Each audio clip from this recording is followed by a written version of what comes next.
going to approach this looking at it two different ways, one at a high level and one at a more granular level. So as most of you know, budgets are not just a collection of numbers. They really need to be designed with a strategy in mind. So as a CEO, when I was looking at budgets, I would ascertain, what is the strategy that we are embarking on? Is it a growth strategy? Is it a sustaining strategy, or is it survival? And then I would want to see the budget reflect that particular strategy.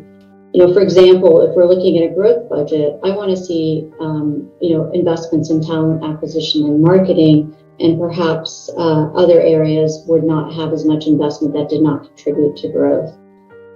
Sometimes it was also very useful for me to look at budgets in terms of goal setting. So for example, if like a company's goal was to decrease their overhead, I'd really want a budget that reflected that. Did I see lower admin costs? Did I see lower rent costs, etc.? So it was really helpful for me to understand and to be able for management to articulate at a very high level what is the strategy that we're embarking on, and then at that high level, did the budget reflect that?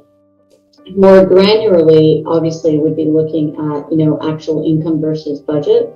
So, if there was a shortfall, I'd want to know the reasons. Do we have decreased sales? Were we in a flat market situation? Were any of our products underperforming? If I found that revenues were actually higher than budgeted, I'd want to know what happened there as well. Were our targets set too low in that case? How did the timing of the revenue fit with the projections?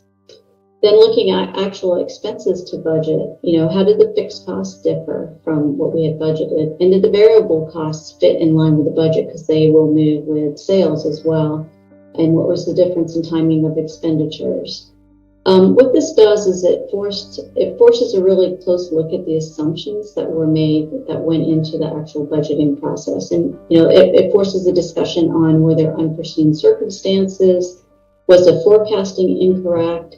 And it allows for learning so that when we set future budgets, we had a good idea of the assumptions and how we challenged them, and allowed us to adjust current budgets as needed as well. So from a CEO perspective, that's how I would approach evaluating the budgets. Very high level, is it in line with the strategy? And then looking at the actuals to budget and trying to understand what happened and why.